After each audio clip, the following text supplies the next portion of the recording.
बिस्मिल्लाहिर्रहमानिर्रहीम। 11 नवंबर। इमरान सीरीज। मुसन्निफ इब्ने सफ़ी। दूसरी सुबह लिज़ी की आंख एडल्फी के इसी कमरा नंबर 82 में खुली थी जहां वो पहले मुकीम थी। वो मुतहय्यर नज़रों से चारों तरफ को देखने लगी। इसे अच्छी तरह याद था कि वो इमरान के साथ मेडिकल चेकअप कराने के लिए रवाना हुई थी और फिर शायद उसे गाड़ी में ही नींद आ गई थी और अब आंख खुली तो यहाँ, लेकिन मेडिकल चेकअप तो रह ही गया। इसे याद नहीं था कि इसकी नौबत आई हो। फिर वो यहाँ कैसे पहुंची? फिर उसी रोज़ी से मुतालिक इमरान की गुफ्तगू याद आई। तो क्या सचमुच इसका भी वही अंजाम होने वाला था? इस ख्याल से इसके दिल की धड़कन तेज हो गई। उसे नीले रंग का वो ट्यूब याद आ गया जो इमरान ने उससे ले लिया था और फिर वापस नहीं किया था। थोड़ी देर तक वो बेहस हरकत पड़ी रही, फिर उठी और फ़ोन पर सुपरवाइज़र से रब्ता करके नाश्ता तलब किया। अब वो सोच रही थी कि उसे क्या करना चाहिए। हेम्फ्रे ने उसे जो नंबर दिए थे, क्या उन पर उसे रब्ता कायम करे? लेकिन उससे कहेगी क्या? ना जाने क्यों इसका दिल चाहा कि इमरान से होने वाली गुफ्तगू के बारे में उसे कुछ भी ना बताए। लेकिन उसे तो हेम्फ्रे ने हिदायत की थी कि इमरान का साथ ना छोड़े, और अब वो एडल्फी में ही मौजूद थी। यहाँ अपनी मौजूदगी का क्या जवाब पेश करेगी? नाश्ते के बाद जब जिस्म में किसी कदर तवानाई महसूस होने लगी तो उसने उठकर लिबास तब्दील किया और एडल्फी से बाहर आ गई। हेम्फ्रे से रब्ता कायम करने के लिए होटल का फ़ोन इस्तेमाल करना मुनासिब मालूम ना हुआ।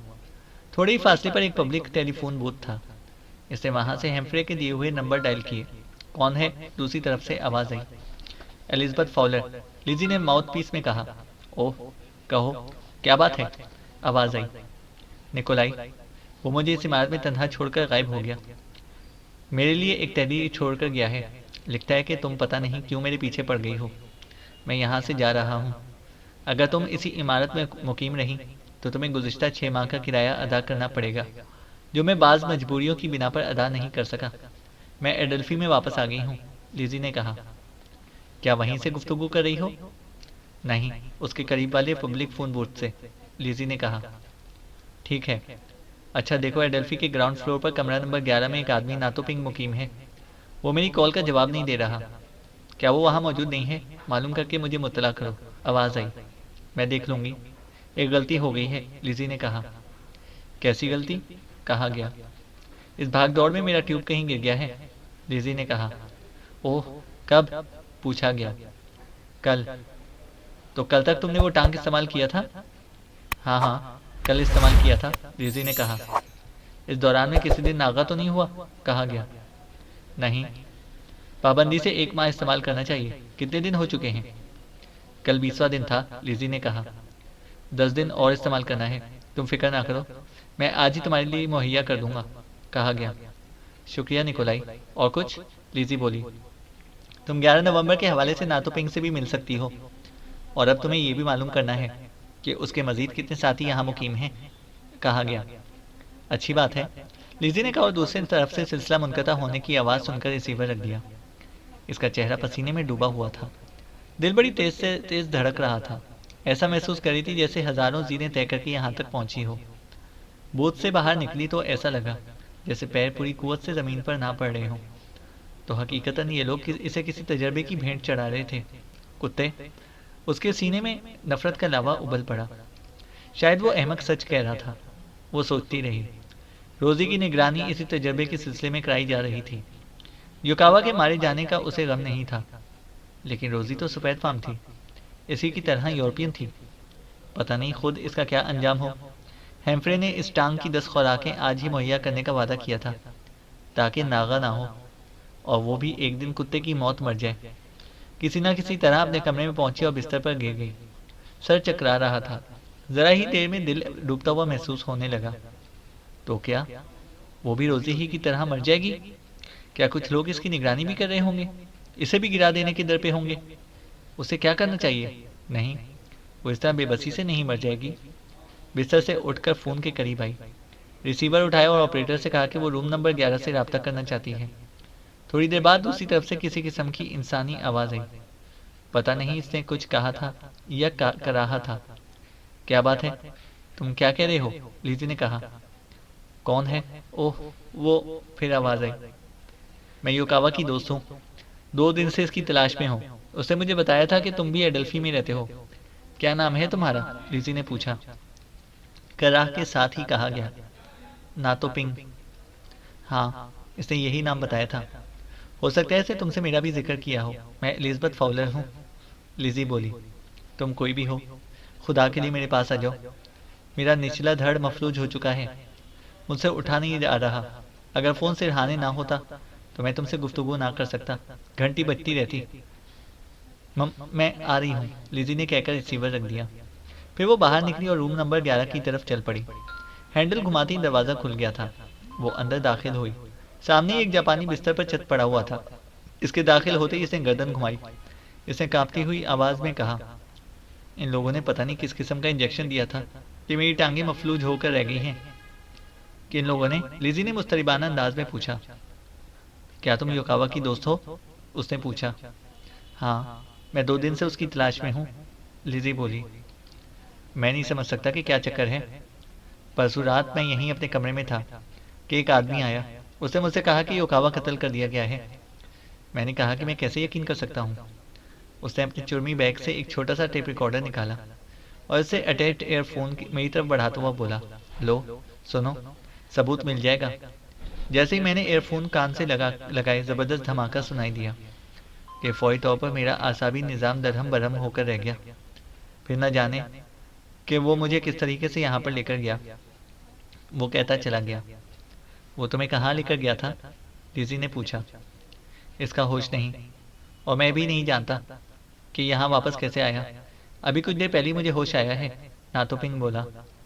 वो आदमी कैसा था जो तुम्हें यहाँ से लेकर गया था? लिजी ने पूछा। घनी मूछों और फूली हुई नाक वाला था, नातोपिंग ने कहा। लिजी सोचने लगी, वो इमरान नहीं हो सकता। फिर चौंक कर बोली, तुम योकावा के कत्ल की बात कर रहे थे? हाँ, वो लोग मुझे यही बावर कराना चाहते कि योकावा कत्ल कर दिया गया है। लेकिन किसने कत्ल किया? लिजी ने पूछा। मुझे यकीन नहीं है।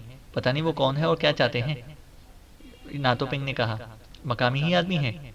लिजी ने पूछा। हाँ, मकामी ही। लेकिन अब मेरा क्या होगा? नातोपिंग बोला। मैं सुपरवाइजर से बात करती हूँ कि किसी अच्छे डॉक्टर का इंतजाम कर दे। आगे से नातोपिंग कुछ ना बोला और फिर कराहने लगा। लिजी इसके कमरे से निकलकर फिर पब्लिक टेलीफोन बूथ की तरफ चल पड़ी। दोबारा हेम्फ्रे निकोलाई के नंबर डायल किए और उसे नातोपिंग के बारे में इत्तला दी। ये लोग कौन हो सकते हैं? हेम्फ्रे पूरी कहानी सुनने के बाद बोला। मैं क्या बता सकती हूँ, लिजी ने कहा। तुम्हारी दानिश में वो आदमी तो नहीं हो सकता जिसके साथ तुम अभी तक रही थी? अरे वो तो बिल्कुल गाउदी था। लिजी हंस पड़ी। खैर, ये बेहतरीन मौका है। दूसरी तरफ से आवाज़ आई। इस वक्त तुम इसके साथ बकिया साथियों का भी पता मालूम कर सकती हो। क्या वो बता देगा? लिजी ने पूछा। तुम कोशिश करो। नातोपिंग समेत 11 आदमी हैं, कहा गया। मैं इससे क्या ही हूँ कि डॉक्टर का इंतजाम करने जा रही हूँ, लिजी ने कहा। कोई मजायका नहीं, ये तुम कर सकती हो। 1 घंटे बाद फिर रिंग कर लेना। दूसरी तरफ से आवाज़ आई। लिजी ने दूसरी तरफ से सिलसिला मुनक़ता होने की आवाज़ सुनकर रिसीवर रख दिया और बूथ से बाहर आ गई। लेकिन इसे दोबारा बूथ ही की तरफ पलट जाना पड़ा। जहन में एक नए खदशे ने सर उभारा था। उसे जल्दी जल्दी फिर वही नंबर डायल किए। दूसरी तरफ से हेम्फ्रे ही की आवाज़ आई। मुझे मशवरा चाहिए, लिजी बोली। अब क्या है? हेम्फ्रे के लहजे में झिलाहट थी। डॉक्टर को वो अपने मफलूज हो जाने की वजह जरूर बताएगा और डॉक्टर पहली फुर्सत में पुलिस को मुत्तला कर देगा, लिजी ने कहा। जहन्नम में जाए, तुम्हें क्यों फिक्र है? आवाज़ आई। गौरतलब मसला है। पुलिस उससे योकावा की कहानी पूछेगी और वो मुझे योकावा की दोस्त की हैसियत से पेश कर देगा। क्या मैं इस तरह दुश्वारी में ना पड़ जाऊंगी? लिजी ने कहा। हाँ, ये बात तो है, आवाज़ आई। तो फिर मुझे क्या करना चाहिए? लिजी ने कहा। अच्छा, तो तुम उसे किसी तरह यहाँ पर ले आओ, आवाज़ आई। कहाँ? ठीक है, तुम्हें इस इमारत के बारे में कुछ मालूम नहीं। ठहरो, 1 मिनट होल्ड करो, आवाज़ आई। वो रिसीवर कान से लगाए खड़ी रही, साथ ही घबराई हुई नजरें बाहर भी डालती जा रही थी। थोड़ी देर बाद आवाज़ आई। तुम उसे 6 एबक रोड पर ले जाओ। कुछ देर बाद एक नीले रंग की वैन एडल्फी पहुंचेगी। सुपरवाइजर से कहना वो स्ट्रेचर का इंतजाम कर देगा, आवाज़ आई। और कुछ? लिजी ने पूछा। बस जाओ और इंतज़ार करो। इसी इमारत में तुम्हारा टांक भी मिल जाएगा। एडल्फी से नातोपिंग का हिसाब साफ करा देना, आवाज़ आई। लिजी होटल पहुंचकर फिर नातोपिंग के कमरे में पहुंची। वो पहले ही की तरह चत पड़ा कर राहे जा रहा था। मैं तुम्हें यहाँ से ले चलूंगी, उसने कहा। कहाँ ले चलोगी? नातोपिंग ने पूछा। किसी महफूज जगह, वरना अगर डॉक्टर ने वजह पूछ ली तो क्या करोगे? लिजी ने कहा। हाँ, मुझे पूरी कहानी दोहरानी पड़ेगी। तुम बहुत समझदार मालूम होती हो। क्या योकावा की बहुत अच्छी दोस्त हो? पिंग ने पूछा। हम दोस्ती से भी आगे बढ़ चुके हैं, वो गुलूगीर आवाज में बोली। कुछ देर खामोशी रही, फिर लिजी ने कहा, मैं स्ट्रेचर का इंतजाम करने जा रही हूँ। और हाँ, यहाँ का हिसाब साफ किए बगैर वो तुम्हें जाने नहीं देंगे, लिजी ने कहा। हिसाब बेबाक कर दो, मेरे पर्स में काफ़ी रकम मौजूद है, नातोपिंग कर रहा। 2 घंटे के अंदर अंदर वो हेम्फ्रे की बताई हुई इमारत में मुंतकिल हो गए। एक गैर मुल्की डॉक्टर ने नातोपिंग का मुआयना किया और चला गया। थोड़ी देर बाद दूसरा आया और इसने एक इंजेक्शन देकर मुकम्मल आराम की ताकीद की। फिर कुछ देर बाद दूसरे कमरे में फ़ोन की घंटी बजी। लिजी ने कॉल रिसीव की। दूसरी तरफ से हेम्फ्रे की आवाज़ सुनाई दी। तुमने इसके साथियों का पता लगाया? अभी नहीं, जल्दबाजी ठीक नहीं, लिजी ने कहा। वक्त ज़ाया ना करो, पता नहीं किसने उसे इस हाल में पहुंचाया है। आवाज़ आई। अगर वो लोग ऐसे ही हैं तो फिर हमारा ताकुब भी होता रहा होगा, लिजी ने कहा। यही मालूम करने के लिए तो तुम्हें इस इमारत में मुंतकिल किया गया है, आवाज़ आई। तो फिर क्या रहा? लिजी ने कहा।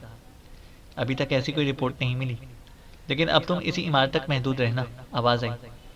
और मेरा टांग? लिजी ने कहा। वो तुम्हें कुछ देर बाद मिल जाएगा, आवाज़ आई। इसके बाद सिलसिला मुनक़ता होने की आवाज़ सुनकर लिजी ने भी रिसीवर रख दिया। इसका निचला होंठ दांतों में दबा हुआ था और पेशानी पर शिकने थी। फिर वो नातोपिंग वाले कमरे में आई और दरवाजे की तरफ इशारा करके नहीफ आवाज़ में बोली, वो पैकेट किसी ने नीचे से अंदर सरकाया था। वो लिजी को दरवाजे के करीब ब्राउन रंग का लिफाफा पड़ा हुआ नजर आया। वो आगे बढ़ी और झुककर इसे उठा लिया। लिफाफे पर सिर्फ लिजी तहरीर था। उसने बड़ी बेसब्री से लिफाफा चाक किया। उसमें से कई पर्चे बरामद हुए, एक खत भी था। लिजी, तुम्हारी बेहोशी के दौरान में एक मेडिकल एक्सपर्ट ने तुम्हारा तिबी मुआयना किया था। रिपोर्ट भेज रहा हूँ, उसे गौर से देखो। अगर जिंदगी अजीज है तो अब इस टांग का इस्तेमाल एक कतरा भी अपने जिस्म में दाखिल ना होने देना। अगर मजीद 10 दिन और तुम इसका इस्तेमाल जारी रखती तो तुम्हारा भी वही असर होता जो रोजी का हुआ था। डॉक्टर ने कुछ मशवरे तहरीर किए हैं, अभी से उन पर अमल शुरू कर दो। मैं बुरा आदमी ज़रूर हूँ, लेकिन इतना भी नहीं कि इंसानी ज़िंदगी की मेरी नज़र में कोई वक़्त ना हो। जिनके लिए तुम काम कर रही हो वो बेज़मीर लोग हैं, उन्हें सिर्फ अपने काम से काम है। तुम्हारी ज़िंदगी अगर उनके किसी तजर्बे की भेंट चढ़ जाए तो इसकी कारकर्दगी पर इन्हें मुसर्रत होगी। मैंने तुम्हें आगाह कर दिया है, अब तुम जानो। इन सारे कागजात को देखकर नज़र आतिश कर देना, यही तुम्हारे हक में बेहतर होगा, उसमें लिखा हुआ था। लिजी इस कमरे से निकलकर दूसरे कमरे में आई और मेडिकल रिपोर्ट देखने लगी। डॉक्टर ने आखिर में हिदायत की थी कि उसे ज़्यादा से ज़्यादा मिकदार में पानी पीते रहना चाहिए। कुछ और हिदायत थीं जिन्हें जहन नशीन कर लेने के बाद उसने इन कागजात को जला दिया। अब वो अजीब सा इत्मीनान महसूस कर रही थी। नातोपिंग के कमरे में आकर उससे पूछा, उसे किसी चीज़ की ज़रूरत तो नहीं? नहीं, शुक्रिया, मैं तुम्हारा ये एहसान कभी ना भूलूंगा, उसने गुलूगीर आवाज़ में कहा। क्या तुम्हारा और कोई दोस्त यहाँ नहीं है? लिजी ने पूछा, लेकिन उसे फौरी तौर पर सवाल का जवाब ना दिया। तुम क्या सोचने लगे, मुझे बताओ, मैं उसे तुम तक लाने की कोशिश करूंगी, लिजी ने कहा। यहाँ मेरा कोई दोस्त नहीं, नातोपिंग बोला, और वो मुतमईन हो गई। अब वो नहीं चाहती थी कि किसी किस्म की भी तबाही का बायस बने। वो अच्छी तरह जानती थी कि उन जापानियों में से एक भी जिंदा ना छोड़ा जाएगा। हेम्फ्रे इसके मिशन से वो अच्छी तरह वाकिफ थी, लेकिन ये सोच भी नहीं सकती थी कि हेम्फ्रे उसे भी किसी तजर्बे की भेंट चढ़ा देगा। उसे फिर फ़ोन की घंटी की आवाज़ सुनाई दी और वो इसी कमरे की तरफ लपकी जहाँ फ़ोन था। ये भी हेम्फ्रे ही की कॉल थी। वो तो नातोपिंग के साथियों के बारे में मालूम करने के लिए बेचैन था। वो नहीं बताता, कहता है कि योकावा के अलावा और किसी को नहीं जानता, लिजी ने माउथ पीस में कहा। अच्छी बात है, तो फिर मुझे आना ही पड़ेगा, आवाज़ आई। मेरा टांग? लिजी ने पूछा। ओह, शाम तक पहुंच जाएगा और पूरी तरह मुतमईन हो जाने के बाद मैं भी आऊँगा, आवाज़ आई। अच्छी तरह इत्मीनान कर लेना, मैं मुतमईन नहीं हूँ, लिजी कहती हुई जहरीले अंदाज में मुस्कुराई। तुम फिक्र ना करो, दूसरी तरफ से कहा गया और सिलसिला मुनक़ता होने की आवाज़ आई। इसके बाद लिजी शाम तक ज़्यादा से ज़्यादा पानी पीती रही। तकरीबन 7 बजे एक लंबी सी स्याह गाड़ी कंपाउंड में रुकी। इस पर से 3 आदमी उतरे। लिजी खिड़की से देख रही थी। इसका दिल धड़कने लगा। अजीब सा खौफ जहन पर मुसल्लत हुए जा रहा था। वो बरामदे में आया और कॉल बेल का बटन दबाया गया। लिजी गैर इरादी तौर पर सदर दरवाजे की तरफ बढ़ती चली गई। इसने दरवाज़ा खोला। हेम्फ्रे एक आदमी के साथ अंदर दाखिल हुआ। दूसरा शायद बाहर ही रह गया था। वो कहाँ है? हेम्फ्रे गुर्राया। मेरे साथ आओ, लिजी बोली। तुम्हें क्या हुआ? क्या तुम खैफ हो? वो इसे घूरता हुआ बोला। नहीं, मैं क्यों खैफ होती? लिजी ने कहा। वो इसे इस कमरे में लाई जहाँ नातोपिंग लेटा हुआ था। अब लिजी ने हेम्फ्रे के साथी को देखा। सूरत इसके लिए नहीं थी, लेकिन वह आंखों से सख्तगीर मालूम होता था। नस्लन सफ़ेद फाम ही था। नातोपिंग ने इन्हें देखकर उठने की कोशिश की और चीख मारकर फिर लेट गया। उसका ये फेल कतई तौर पर इस्तरारी मालूम हुआ था। लिजी खामोश खड़ी थी, होंठ सख्ती से भिंचे हुए थे। क्या तुम मुझे पहचानते हो? हेम्फ्रे ने नातोपिंग से पूछा।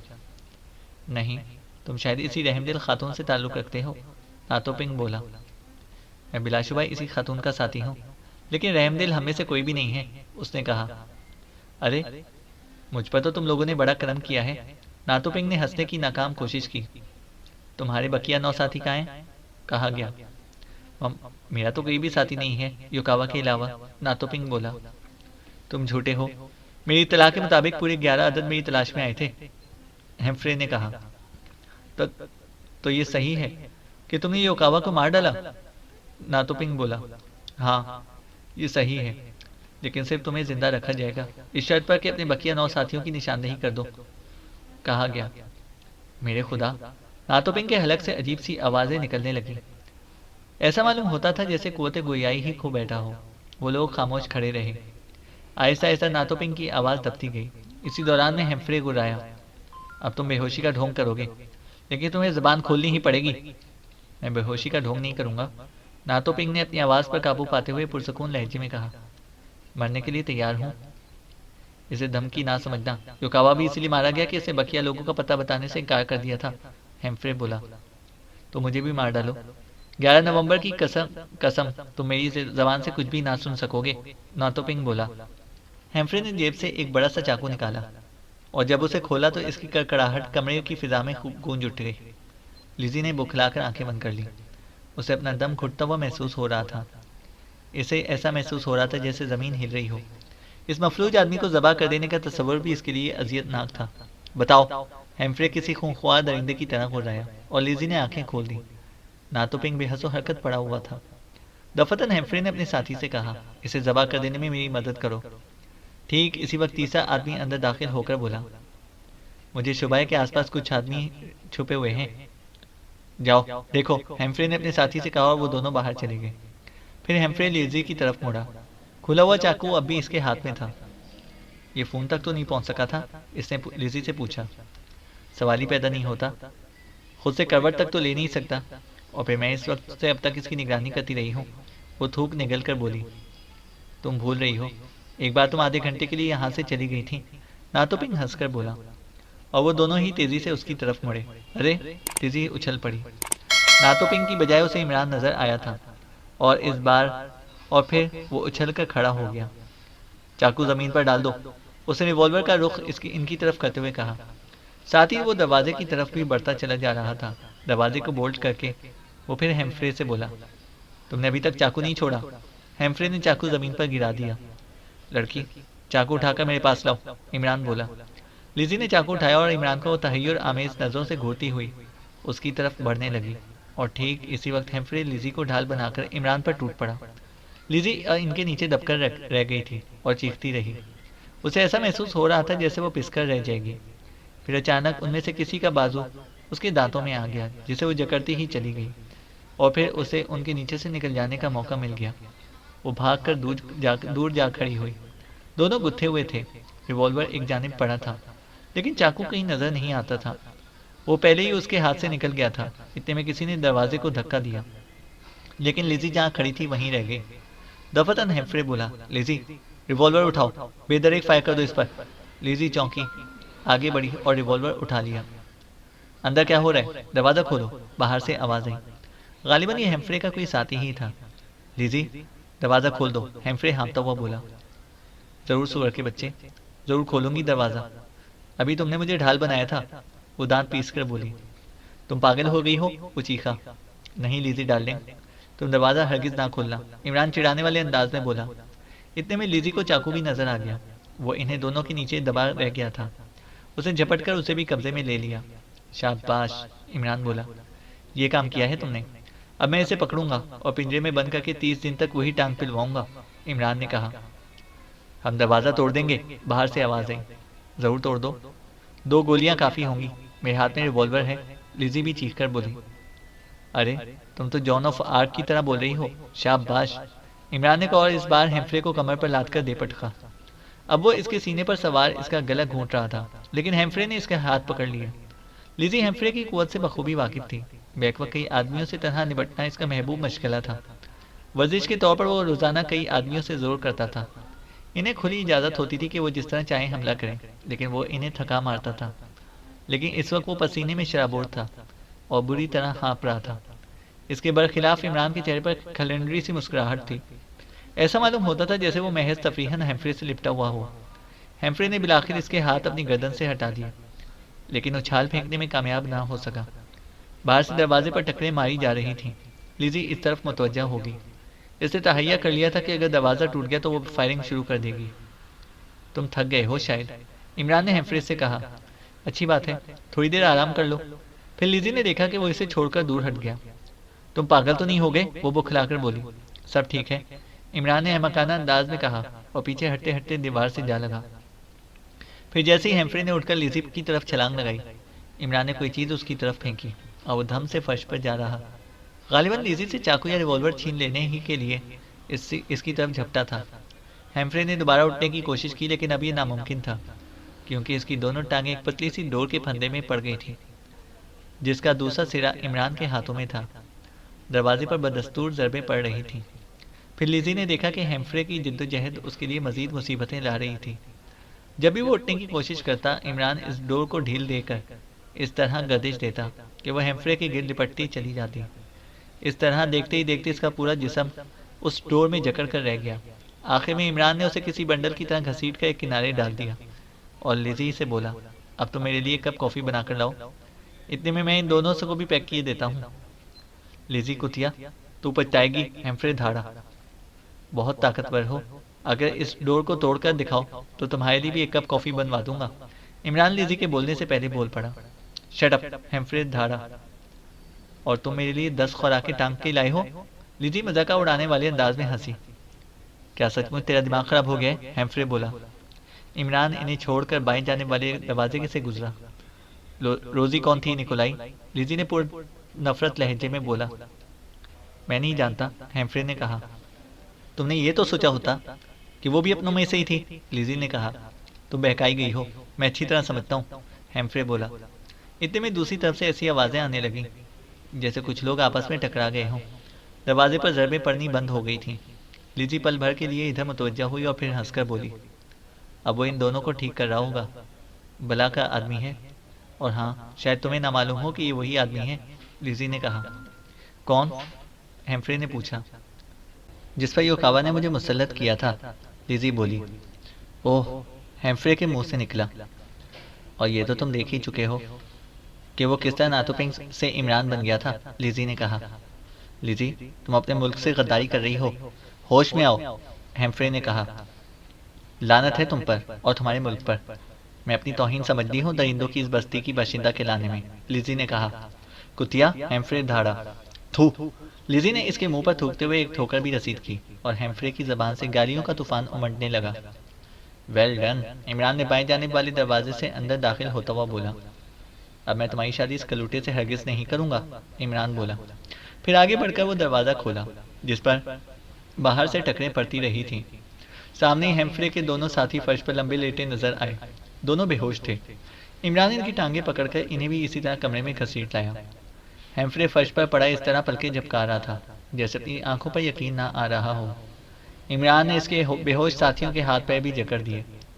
तुम आखिर हो कौन और क्या चाहते हो? हेम्फ्रे भर्राई हुई आवाज में बोला। पहले तुम बताओ कि तुम कौन हो, इमरान ने कहा। मैं डॉक्टर मोंद्रे का असिस्टेंट हूँ और तुमने जो कुछ भी किया है गलत किया है, हेम्फ्रे ने कहा। क्या डॉक्टर मोंद्रे तुम्हारी इन हरकतों से वाकिफ है? इमरान ने पूछा। ये मेरे निजी मामलात हैं, इनका और किसी से कोई ताल्लुक नहीं, हेम्फ्रे बोला। लेकिन तुम इस तरह योकावा के कत्ल के इल्ज़ाम से तो ना बच सकोगे, तुम्हें इसकी सज़ा ज़रूर मिलेगी, इमरान ने कहा। लिजी ने बताया था कि तुम ब्लैकमेलर हो, बताओ इस राज की क्या कीमत मुकर्रर करते हो, हेम्फ्रे बोला। तुम्हारी अपनी जिंदगी। इमरान जेब से च्युइंगम का पैकेट निकालकर उसे फाड़ता हुआ बोला, फिर एक पीस निकालकर लिजी की तरफ बढ़ाते हुए कहा, च्युइंगम तुम्हारी सांसों को काबू में लाएगी। बड़ी से बड़ी जो रकम चाहो, हेम्फ्रे लजाजत से बोला। खामोश पड़े रहो। हाँ लिजी, कॉफी? इमरान ने कहा। मैं भी लाई, लिजी ने कहा और इमरान के करीब आकर इसके गालों को बड़े प्यार से थपथपाती हुई कमरे से चली गई। बड़ी से बड़ी रकम तुम्हें यहाँ भी मिल सकती है, और अगर तुम चाहो तो स्विट्जरलैंड के किसी भी बैंक में तुम्हारे नाम जमा भी कराई जा सकती है, हेम्फ्रे ने कहा। इमरान कुछ ना बोला, कुर्सी खींच कर बैठ गया और हेम्फ्रे को इस तरह देखने लगा जैसे वो कोई अजूबा हो। थोड़ी देर बाद लिजी वापस आ गई। इसके हाथों में तो कॉफ़ी की 2 प्यालियाँ थीं। एक इसने इमरान की तरफ बढ़ा दी और दूसरी से खुद पीती रही। क्या तुमने इस शख्स की असली शक्ल कभी देखी है? इमरान ने हेम्फ्रे की तरफ इशारा करके कहा। असली शक्ल से क्या मुराद है? लिजी बोली। ना इसका नाम हेम्फ्रे है और ना ही ये इसकी असली सूरत है, इमरान बोला। दोनों ही बातें मेरे लिए हैरत अंगेज हैं, लिजी ने कहा। आप मिस्टर मिकी बर्नार्ड हैं, अपने मुल्क की सीक्रेट सर्विस के इस यूनिट के सरबराह, जो जापान में इनकलाबियों का कलाकमा करने के लिए मुतय्यन किया गया था, इमरान ने कहा। बकवास है, हेम्फ्रे हलक के बल चीखा। जैसे मैंने अपने चेहरे पर नातोपिंग का छिलका चढ़ा रखा था, इसी तरह इसने भी किसी छिलके ही की आड़ ले रखी है। कहो तो उतार दूं वो छिलका, इमरान बोला। खबरदार, मेरे करीब ना आना, हेम्फ्रे गुर्राया। लेकिन इमरान आगे बढ़ा और इसके करीब 2 जानों बैठकर इसकी गर्दन टटोलने लगा, और फिर लिजी ने सचमुच हेम्फ्रे के चेहरे से गिलाफ सा उतरते देखा। सर पर पाए जाने वाले सफ़ेद बाल भी छिलके के साथ ही उतरते चले गए, और अब एक बहुत ही तवाना और नौजवान जिस्म का चेहरा इसके इस आंखों के सामने था। मिस्टर मिकी बर्नार्ड, इमरान गंभीर आवाज में बोला, मुझे इससे कतई सरोकार नहीं कि तुम क्या हो। मैं तो उस कत्ल के सिलसिले में तुम्हें हिरासत में ले रहा हूँ जो मेरे मुल्क में तुम्हारे हाथों हुआ, योकावा का कत्ल। और ओह, मैं इस बेचारी रोजी को तो भूल ही गया। और ये लिजी कुछ दिनों बाद गिराकर मार डाली जाती। इमरान खामोश हो गया। कमरे की फिजा पर गहरा सकूत तारी था। दफतन लिजी इमरान की तरफ बढ़ी और अपने होंठ इसकी पेशानी पर रखकर सिसकियां लेने लगी। गरम गरम कतरे इसकी आंखों से ढलकते रहे। दूसरे दिन सफदर और इमरान इदारे तहकीकात नफ्सी की इमारत की तरफ जा रहे थे। सफदर कार ड्राइव कर रहा था और इमरान इसके बराबर बैठा कह रहा था, 3 साल गुजरे, कियोशो इनकलाबी जमात ने एक बैरूनी इक्तसादी गलबे से निजात पाने के लिए एक प्रोग्राम मुरतब किया था। वो ऐसे तमाम मकामी अफराद को ख़त्म कर देना चाहती थी जो उस गलबे के हामी थे, लेकिन बर्नार्ड अरसे से उनकी ताक में रहता था। इसने ऐन वक्त पर उन सबों को गिरफ्तार करवा दिया जो बच गए थे। कुछ दिनों के बाद उन्होंने दोबारा जमात की तंजीम की और इस तारीख को अपने लिए मुकद्दस अहद करार दिया जब इनकी जमात के बेहतरीन दिमाग गिरफ्तार किए थे। वो तारीख 11 नवंबर थी। साथ ही उन्होंने कसम खाई कि मिकी बर्नार्ड को इसके यूनिट समेत नेस्तो नाबूद कर देंगे। बर्नार्ड हकीकतन उनसे दहशतज़दा ही होकर वहाँ से भाग निकला था। वो इसकी तलाश में रहे। फिर इन्हें किसी तरह इल्म हुआ कि वो यहाँ है, लिहाजा 11 आदमियों की एक जमात मुख्तलिफ तरीक़ों से यहाँ पर पहुँची। योकावा उनका सरबराह था। योकावा और नातोपिंग अपनी जमात के बड़े लोगों में से थे और मिकी बर्नार्ड इन्हें पहचानता था। बहरहाल वो यहाँ आए और मिकी बर्नार्ड के हथकंडों की वजह से फिर से उससे मार खा गए। इन लोगों के लीडरों में एक सर कितोना भी था। 11 नवंबर के बाद से वो ऐसा लापता हुआ कि फिर इसका सुराग ना मिल सका। मिकी बर्नार्ड इससे भी वाकिफ था। कितोना बहुत सीनियर था और इसने पार्टी के लिए बहुत बड़े बड़े काम किए थे। बहरहाल बर्नार्ड सिर्फ इन दोनों को देखता है और यकीन नहीं कर सकता कि सिर्फ ये 2 ही होंगे। लिहाजा एक दिन वो योकावा को फ़ोन पर इत्तला देता है कि वो इनका गुमशुदा लीडर कितोना है और अरसा दराज से मिकी बर्नार्ड के पीछे लगा हुआ है। वो योकावा से ये भी कहता है कि वो इसके सामने नहीं आ सकेगा। वो इसे बताता है कि मिकी बर्नार्ड यही है, लेकिन खुलकर सामने नहीं आ रहा। इसके कुछ लोग नज़र में हैं, इनकी निगरानी की जाए। फिर वो उसे रोज़ी का पता भी बताता है और लिजी के लिए कहता है कि योकावा इससे दोस्ती करने की कोशिश करे। रोज़ी हकीकतन बर्नार्ड की दाश्ता थी। इमरान खामोश हो गया। सफदर कुछ देर बाद बोला, मैंने आपसे उस टांग के बारे में पूछा था। बताता हूँ, मैं दरअसल बर्नार्ड की सफाकी पर गौर करने लगा था। वो इसकी दाश्ता थी और उसने तजर्बे के दौर पर जहर इस पर आजमा डाला था। लिजी, जो इसकी रफ़ीक़े कार थी, उसे भी नहीं छोड़ा था। तो ये डॉक्टर मुंद्रे? सफदर ने कहा। नहीं, मुंद्रे कतई बेकसूर है। अव्वल तो वो बर्नार्ड की असलियत से वाकिफ नहीं था। दूसरे ये कि उसने वो महलूल किसी दूसरे मकसद के तहत तैयार किया था। किसी तरह बर्नार्ड को इल्म हो गया कि उसका मुसलसल इस्तेमाल दिल को इतना कमज़ोर कर देता है कि मामूली सा शौक भी इसके चीथड़े उड़ा देगा। उसने उस महलूल की खासी बड़ी मिकदार डॉक्टर की लाइलमी में चुराई और उसे आदमियों पर आजमाने लगा। डॉक्टर ने जानवरों पर तजर्बात किए थे। खुद बर्नार्ड ने एतराफ़ किया कि मुंदरी इस सिलसिले में कसूरवार नहीं। बहरहाल इसके मुतालिक पूरी तरह इत्मीनान किए बगैर फ़िलहाल इसके बारे में इज़हार ख्याल गैर ज़रूरी है। इसे भी देखेंगे। बहरहाल वो नातोपिंग से और योकावा से भी काम लेता रहा और इन्हें ख़त्म कर देने के दर पे भी रहा। इसने लिज़ी और रोज़ी के बारे में बताया था कि ये बर्नार्ड की यूनिट से ताल्लुक़ रखती हैं। बर्नार्ड इस खेल को जल्द से जल्द ख़त्म कर देना चाहता था, क्योंकि एक गैर मुतालिक आदमी यानी मैं भी बीच में आ कूदा था, ख्वाह मेरी हैसियत कुछ रही हो। लिहाजा वो योकावा से इसके साथियों के बारे में पूछता है, लेकिन योकावा ने अब ख़तरे की बू सूंघ ली थी। इसने बताने से इनकार कर दिया और बर्नार्ड ने इसे कत्ल कर देने ही में बेहतरी समझी। इसकी दानिश में नातोपिंग ज़्यादा ज़हीन नहीं था, इसलिए फ़िलहाल उसे ज़िंदा रखकर इसके बकिया साथियों का सुराग पाना चाहता था। तुमने जिस हॉस्टल के बारे में बताया था, इसमें बड़ी तादाद में जापानी आबाद हैं। इनमें बकिया 9 आदमियों को निकाल लेना आसान काम नहीं था, इमरान ने कहा। क्या लिज़ी मर जाएगी? सफदर ने पूछा। अगर वो डॉक्टर के मशवरों पर अमल करती रही तो इसका खदशा नहीं रहेगा। वैसे उस जहर से दिल मुतासिर हो चुका है, वक्त लगेगा सुधरने में, इमरान बोला। योकावा की लाश का क्या होगा?